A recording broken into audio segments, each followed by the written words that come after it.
أعوذ بالله من الشيطان الرجيم بسم الله الرحمن الرحيم والصلاة والسلام على سيدنا محمد وعلى أهل بيته الطيبين الطاهرين المعصومين اللهم صل على محمد وآل محمد وعجل فرجهم يا كريم. أعوذ بالله من الشيطان الرجيم بسم الله الرحمن الرحيم. صلى الله عليك يا سيدي ويا مولاي يا رسول الله. صلى الله عليك يا حبيب الله.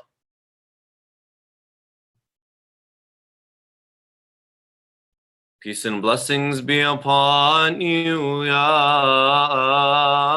Rasul.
We apologize for that. Jazakumullah khair.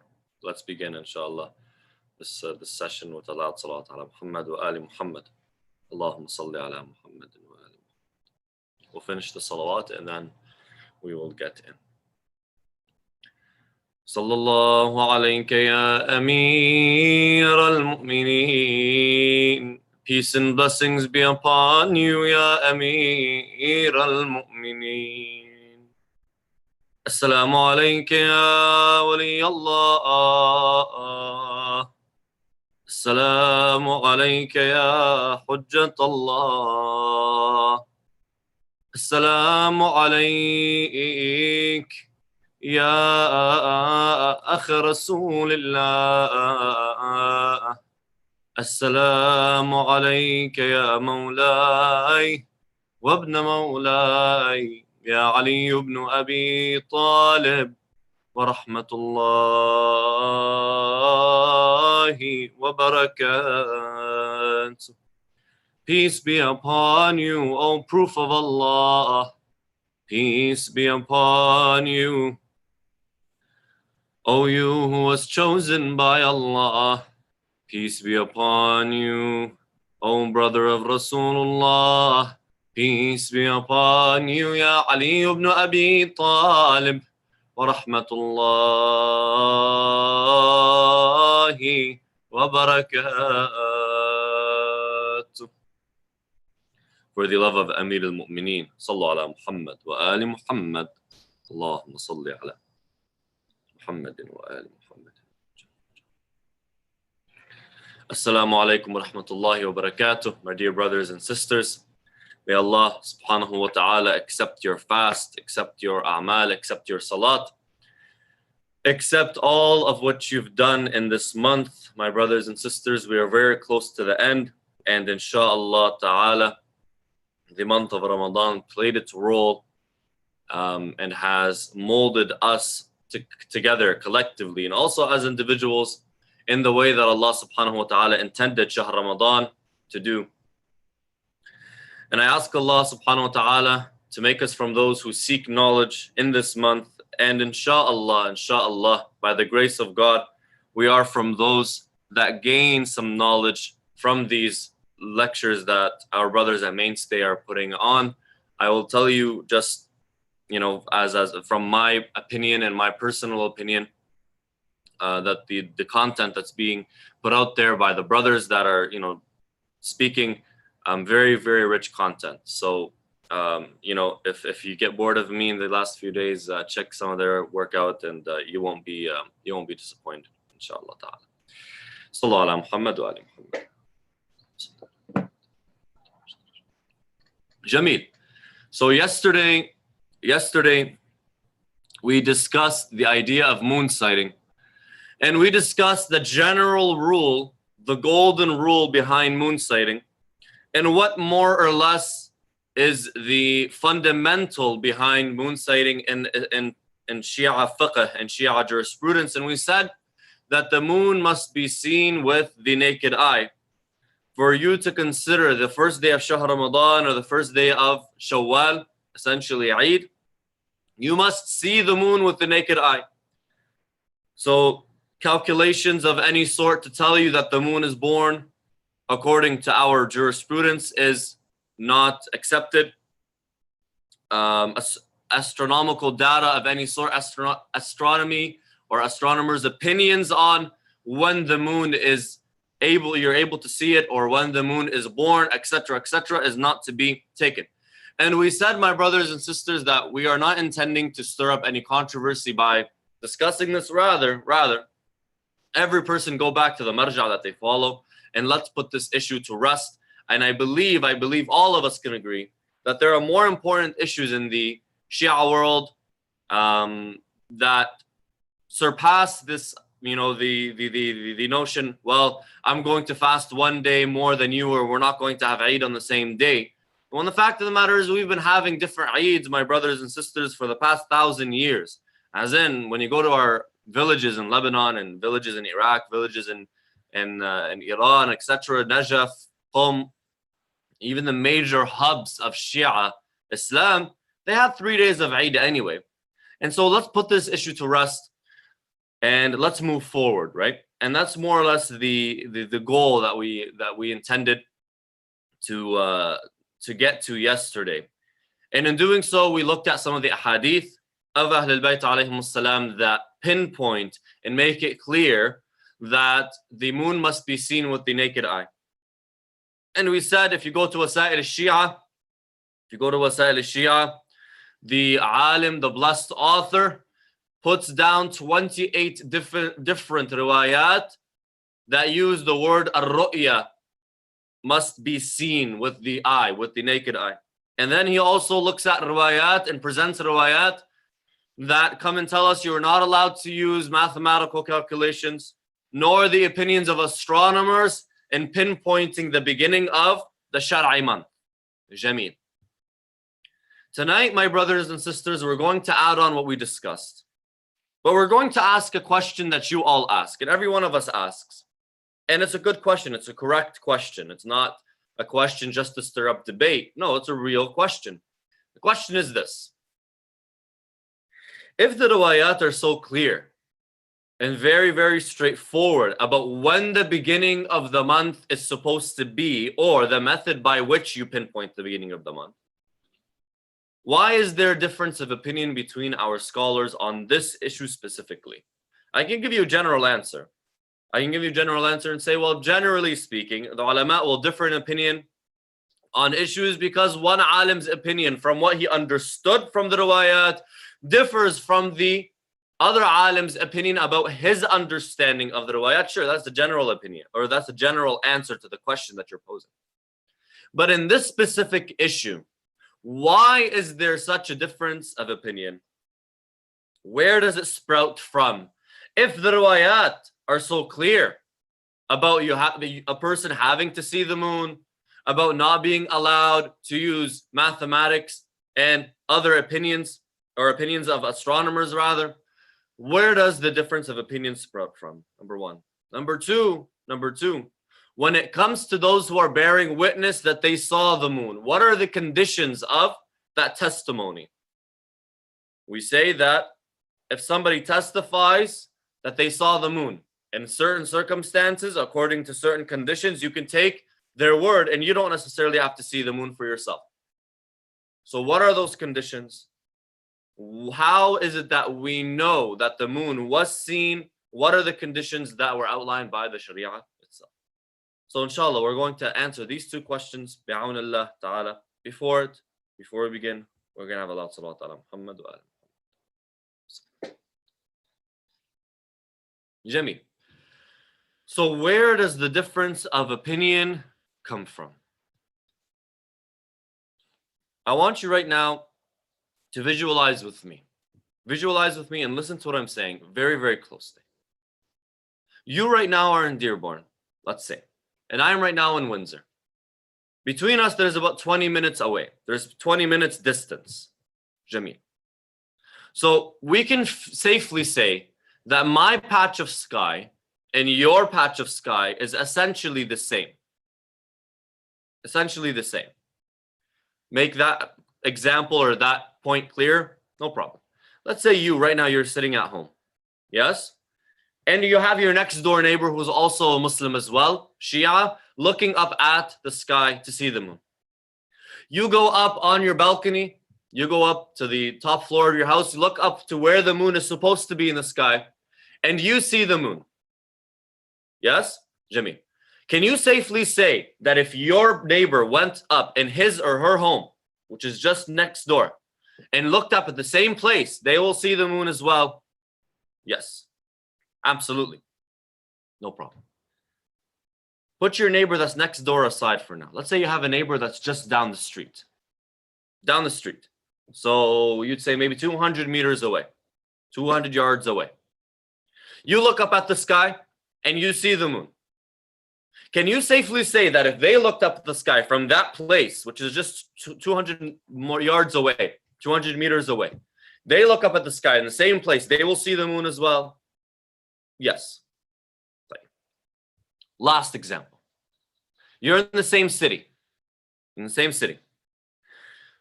You live in one area of the city. Let's say you live on the west side of the city, and your brother lives on the eastern side of the city. And let's assume that your city is small, like Windsor. Small like Windsor, maybe 40 kilometers across. Like, you're in one place of the city, and your brother is in the other place in the same city. You look up at the sky, and you see the moon. Can you safely say that if your brother on the other side of the city looked up at that same exact place, they will see the moon as well? Yes. Jameel. Jameel. Last one. Stay with me. I know you guys are saying, okay, Ahmed, too much examples. No, they're not. Because I'm going to ask you now this last question. You see the city in Dearborn, in the US. Somebody in California also is let's say your brother lives in California. They're also trying to see the moon. You see the moon in Dearborn. Can you safely say that if they look up at the sky in California, they will see the moon as well? Now you're questioning. Maybe, maybe not. I don't know. So what is that fundamental factor? What is that factor that essentially will differentiate between you being able to see the moon as compared to someone else at the same time trying to see the moon or not? As in, what is that fundamental factor that links your sight with someone else's sight of the moon? Do you see the question? What is that fundamental factor that draws the connection between you living in Dearborn and someone else in which if you see the moon, they will also see the moon? What's that factor that plays a role? Distance. Distance. Yes? We said if it was your neighbor, no problem. What you see is what they're going to see. If it was somebody 200 meters away, what you see is what they'll see. Someone at the other side of the city, what you see is what they'll see. Someone in California, you said, I don't know. Right? So the fundamental factor was distance. Jameel. We call that distance. We call that distance in fiqhi terms. You can understand it as al-ufuq. Al-ufuq, the horizon. The horizon. Why you and your neighbor were able to see the same thing in the sky is because essentially you share the same patch of sky. You share the same horizon. You share the same horizon. Why you doubted between you and someone in California, you didn't doubt if that person was looking in the same direction. No, they were looking in the same direction. We assume that we're all looking in the same direction. You didn't doubt if that person didn't have the necessary tools to see, or his eyesight or her eyesight wasn't good enough. No, the issue that made you doubt was merely the distance, the horizon. Are you both in the same horizon? Jameel, Jameel. When it comes to the difference of opinion between ulama, it's about the issue of horizon, the horizon.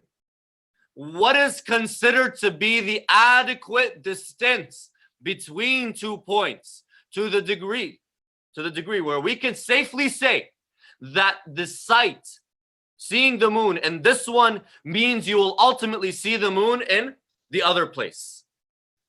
What is that distance? What is that radius or diameter, essentially? That if you see the moon in one place, within that circle, you should see the moon as well in the other place, as long as it falls in that circle. What's that circle? What's that distance between the 2 points? That is where the difference of opinion sprouts from. Some people, some ulama rather, made the circle small, meaning between me and you in Dearborn, there's 20 minutes away, we fall on the same ufuq, we fall on the same horizon. But between me and someone in Australia, we don't fall on the same horizon. Between me and someone in England, we don't fall on the same horizon. We have different horizons. Then there are those ulama that came and said, no, the diameter is much greater, much bigger. So if you see it in Windsor, then the person in England can break their fast according to your eyesight, or according to what you saw, not your eyesight, according to what you saw, according to your testimony, according to your sight. meaning your sight and his sight are one and the same. They say that there is a mulazamah between the two sights, between the two testimonies, between you two witnessing the sky. And the only reason that this person didn't see it was because of clouds, because let's say the atmosphere, the humidity, etc., many different factors that play a role. But as long as you saw it and you guys are within that same diameter, the same horizon, they can break their fast as well. This is where the difference of opinion comes from. Before we delve into the different opinions and the different ulama that hold different opinions, let's find where Ahl al-Bayt alayhim salam spoke about this and how you yourselves, my brothers and sisters, can see where the difference comes from and how the riwayah was very vague, or the riwayat, the two that I'm going to read, are a little vague about that distance itself. But they do say you can take from the testimony of someone else in another city, but they don't tell you the distance between them. At least in these riwayat. طبعا I'm not a mujtahid, and I'm not going to be opening this bahat myself, because I'm not at that level whatsoever. But more or less, again, to present the riwayat for you and for the barakah, inshallah ta'ala. So go to, also we're going to Wasa'il al-Shia volume 10, page 254. We have riwayah number 9. Look what it says. Riwayah number 9. Look what it says. It says, عن عبد الرحمن ibn Abi Abdullah, one of the companions. He narrates. He says, سألت أبا عبد الله. I asked Imam الصادق عليه السلام عن هلال شهر رمضان يغم علينا في 29 من شعبان. He says, it's 29th of Sha'ban, ya Imam. And we look up and we don't see the moon in the sky. What do? فقال لا تصم إلا أن تراه. Do not fast until you see it. طيب. Or فإن شهد أهل بلد آخر فقده, or فقده. You yourself, your taklif in the moment is, if you don't see it, don't start fasting with the intention that it's Shahr Ramadan. طيب. Later on, if you found out that another city, another place saw the moon, then remake that day, then redo that day, then do qada for that day that you missed. Why? Because back then they weren't able to communicate like we are able to do today, right? A messenger would take maybe a few days to come from one city to another, one place to another, yes? So after those 3-4 days, you have that person come and tell you, hey, listen, in Najaf, let's say you were living in Karbala, let's say. It takes you about, what, a day or two to walk? Okay. Let's say you were in Najaf. Somebody comes from Karbala, tells you, in Karbala, we saw the moon. طيب. What do you do at that point in time according to the riwayah? You have to redo that day. Why? Because between Najaf and Karbala, there's a small amount of distance. The distance is very, very small, meaning you're within the same horizon. Yes? You're within the same horizon. Jameel. So the Imam alayhi salam is essentially saying that you don't have to necessarily see the moon yourself. If someone else sees the moon from another city, from a X distance away, which is not specified by the riwayah, you can go by their testimony. You can go by their sight, because your sight and their sight are essentially one, because you're looking at the same patch of sky. Jameel. Another riwayah, page 278, riwayah number 3. The Imam alayhi salam is asked by Ishaq ibn Ammar. قال سألت أبا عبد الله عليه السلام إمام الصادق عن هلال رمضان يغم علينا في 29 من شعبان. Essentially asks him the same thing. 29th of Shahr Ramadan, or 29th of Sha'ban rather. We don't see the moon. We don't see the moon in front of us. What do? فقال لا تصمه إلا أن تراه. Don't fast until you see it. فإن شهد أهل بلد أنهم رأوه فقده وإذا رأيته في وسط النهار فأتم صومه إلى الليل. Essentially the same exact riwayah. Saying what? If another group of people from another city see the moon, then go by their testimony. So the base for this idea of two sights being equal, two individuals from two different places looking at the same patch of sky, the fundamental idea is there in the riwayat. Now, there could be some more details mentioned in other riwayat. I myself, I don't have the capacity to present them, nor do I have the capacity to even go with one idea over another, or more or less give you a full bahath and research on this issue. Not at that level. But just to make it clear that this idea is mentioned in the riwayat. Jamil. What are the different opinions? Here are the different opinions. Historically speaking, the most famous idea, the most famous opinion is that of Ayatollah Sistani today, historically, before Sayyid al-Khou'i, which is what we call ta'addud al-ufuq. Essentially, that the horizon is small. That the horizon, that diameter, that radius is quite small. So between me and Windsor and Toronto, which is about 4 hours away, we are within the same horizon. Between me and Windsor and maybe Montreal, which is about 10 hours driving, we could fall within the same horizon. But between me and Najaf, it rarely ever happens. Rarely ever happens that we fall within the same horizon. Between myself and Australia, I don't think it's ever happened, right? And Windsor and Australia, rarely ever happens. So that diameter is very, very small. How do you calculate that diameter? Sayyid Sistani more or less gives us the method by which to calculate that diameter, and the diameter changes year to year. It depends on how high the moon is in the sky. Well, and if you think about it, let's say the moon is low in the sky. It means that diameter is going to be smaller. It means the diameter is going to be smaller. The amount of people that can see it is going to be less because it's low in the sky. It's low in the sky. Like if it's high in the sky, it means that diameter is going to be larger. So it depends on different factors, yes? This is the most famous idea, and it's called ta'addud al-ufuq. Ta'addud al-ufuq. And usually, ulama that believe in ta'addud al-ufuq are those ulama that will have, mathalan, Najaf having Eid on one day, and then the other part of the world, the Western hemisphere of the world, will have Eid on the next day. Generally speaking, it's those ulama that have essentially 2 days of Eid. Why? Because if it's seen in Najaf, their circle is very small. So only the surrounding countries can break their fast in accordance to what Najaf saw for Eid. But if it's seen in Najaf, I can't break my fast here in Windsor. So I have to wait till the next day if I don't see the moon in my respective city. Jameel. Historically, this is the opinion that most of our ulama, many of the ulama at the very least, were, they actually believed in. Up until Sayyid al-Khou'i rahmatullahi alayhi came along. Sayyid al-Khou'i looked into this issue, and according to Sayyid al-Ruhani, he really delved into this issue, and he came up with an opinion that was there before.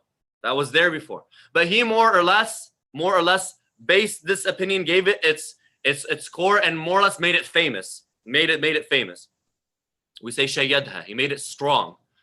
And that is what we call wahdat al-ufuq, having one horizon. What do we mean by one horizon? He says this.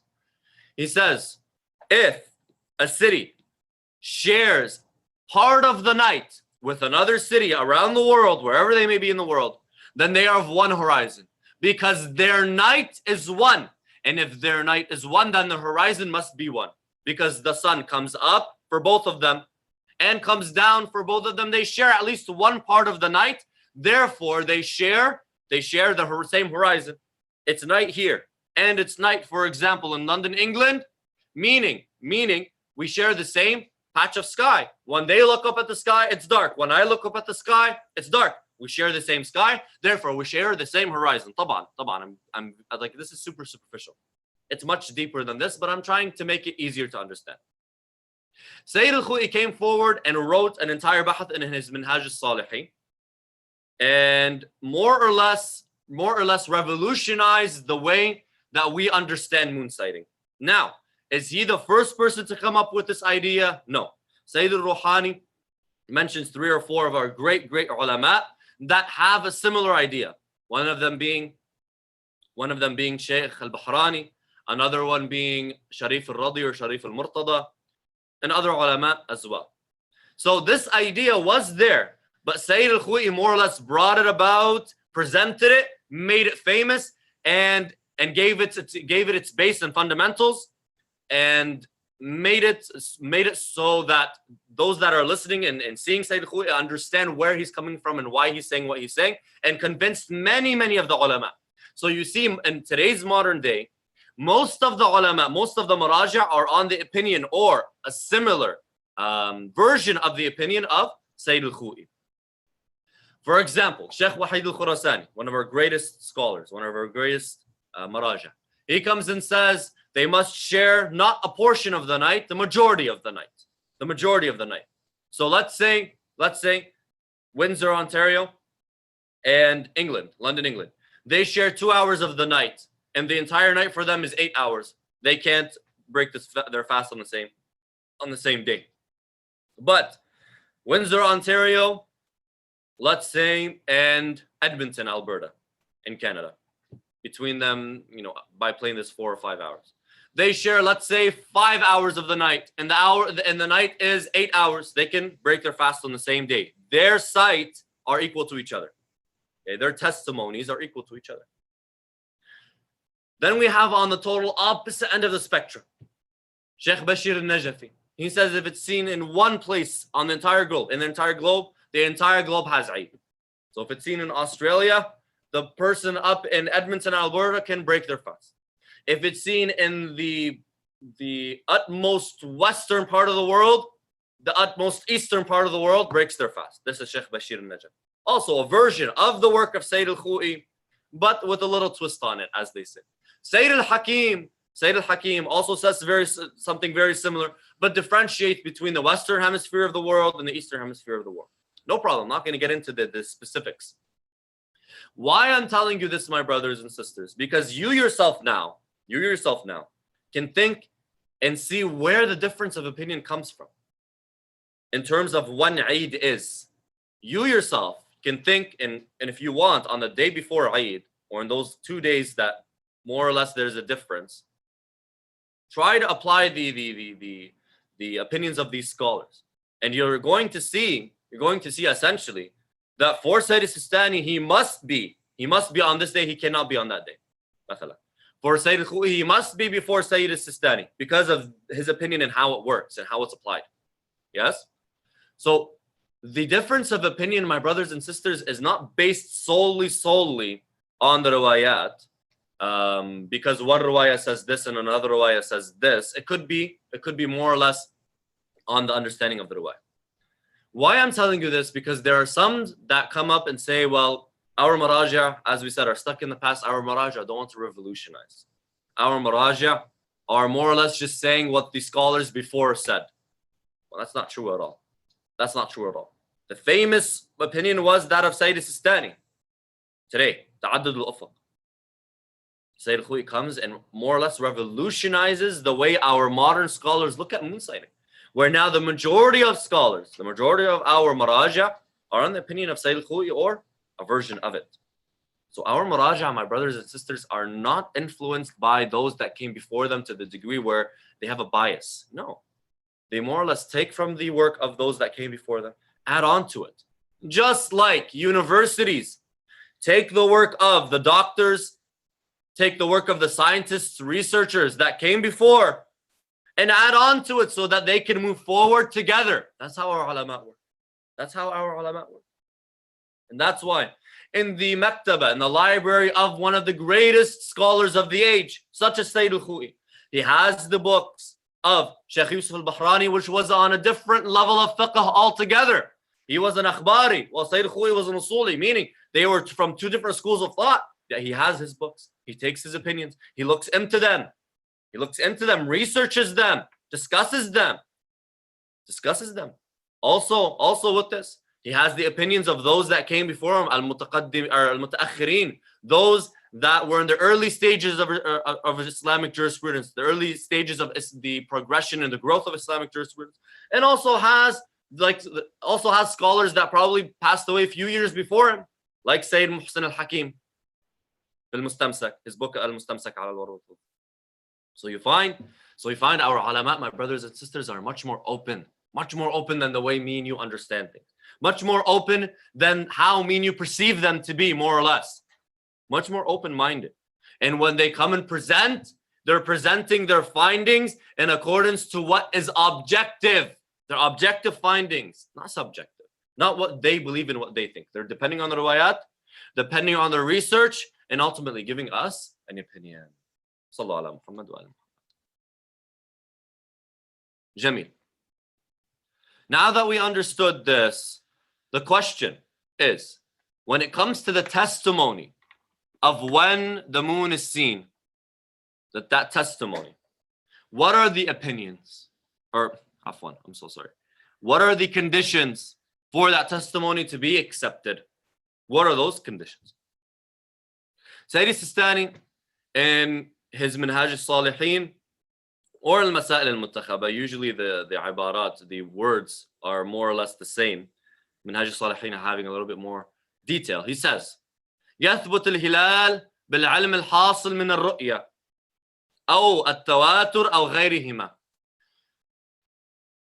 The moon of the month, the beginning of the month, becomes known or clear to a person through them seeing it, them actually seeing the moon. Or a person can begin the month when they actually see the moon they themselves. Or knowledge that comes from at-tawatur, أو غيرهما. What's at-tawatur? At-tawatur is more or less, when the people of the city are all on the same opinion, are all saying that the moon was seen, and there's no way that they can have the same opinion without actually seeing the moon itself. Meaning, you went to one side of the city, they said we saw the moon. You went to another side of the city, they said they saw the moon. And then there was no communication between the two. This is tawatur. وغيرهما وبالإطمئنان الحاصل من الشياع, and certainty that comes from the idea or from the opinion, from the issue becoming widespread within the city. Widespread, where everyone is getting ready for Eid tomorrow, right? You get into the city, you go to the city, you arrive at the city. Sorry, I'm just a little tired today, so the words are coming out sort of backwards. You arrive at the city at night, and you see the entire city getting ready for Eid tomorrow. That's shaya. It's known and widespread within the city. أو غيره من المناشئ العقلائية, and other methods as well. وبمضي 30 يوما كذا. And he also said وبشهادة عدلين, in the testimony of two just individuals. طيب, who are just individuals? What is a just individual within the Sharia? They define the just individual as a person who does the wajib, leaves the haram, and if they were to fall into haram, they repent. That is the just individual. So the religious person, testimony of two religious just individuals. Jamil. When these two just men stand up and say, Wallah, we saw the moon, there is conditions that must apply to their testimony as well. They must testify for the exact same thing. What do I mean by the exact same thing? If one says, I saw it to the east, someone said, I saw it towards the west of the sky. They're both saying they saw it, but their testimony is their testimonies contradict each other in the details. One says he saw it in the east, one says he saw it in the west. If it was actually in the west, then the one who saw it in the east didn't actually see it. So we don't have two here. Yes? So the testimony must be one and the same in its details, and also in the fact that they saw the moon. Similarly, there can't be a testimony that goes against theirs. Let's say we had 100 people go up and try to see the moon. Out of the 100, only two people come and say we saw the moon. And those two people are not just udul, not just, they're scholars. More than that, they're scholars. They say, Wallah, we saw the moon. But the 98 say, no, we didn't see the moon. Like, why is it that you saw the moon? Why is it that you two only saw the moon and 98 didn't see the moon? Their testimony is put aside. Their testimony is not taken. It's rejected. Why? Because there's a testimony standing against it. There is a testimony that is more or less saying, no, what they saw was not the moon. We have 98 other individuals to testify they didn't see the moon. So there can be a testimony opposite of theirs. There can be a testimony opposite of theirs. With this, my brothers and sisters, there's a long discussion of the conditions, when it's taken, when it's not taken. It's not for us. That's more or less for the ulama that are telling us that the moon was seen or not seen. And I'll tell you something. The ulama that are on that board that more or less takes the opinions of different parts of the North America, and even also the ulama that are in Europe, the night before Eid or 2 nights before Eid, they're scrambling, trying to get to me and you the correct opinion and when Eid is.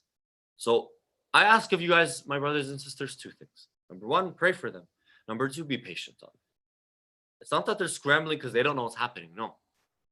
They're trying to find the correct testimony, the testimony that works with what is actually going on, and a testimony that is not being contradicted by someone else's testimony. Be patient with them, my brothers and sisters. They know what they're doing. They are not trying to make you fast an extra day. That's not what they're trying to do. They'd rather break their fast early just as well, okay?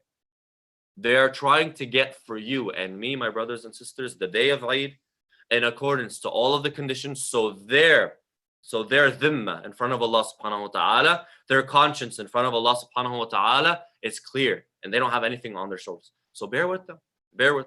And if it comes to a point where there's doubt, fast the extra day. What's the problem with that? You have 29 days that you fasted or we fasted. We can't fast an extra day to be sure that we're not breaking any rules, right? Or if we can't fast an extra day, we can't fast extra day. We don't want to fast the extra day. Travel, break your fast and come back. And it's not makruh and it's not wrong. And we discussed this issue before. If not, we'll discuss it inshallah in the days to come bi'awnillah ta'ala. أقول قولي هذا وأستغفر الله لي ولكم أسأله تعالى يعفو عنا ويغفر لنا ويرحمنا إنه نعم المولى ونعم النصير وآخر دعوانا الحمد لله رب العالمين وصلى الله على سيدنا محمد وآله الطاهرين.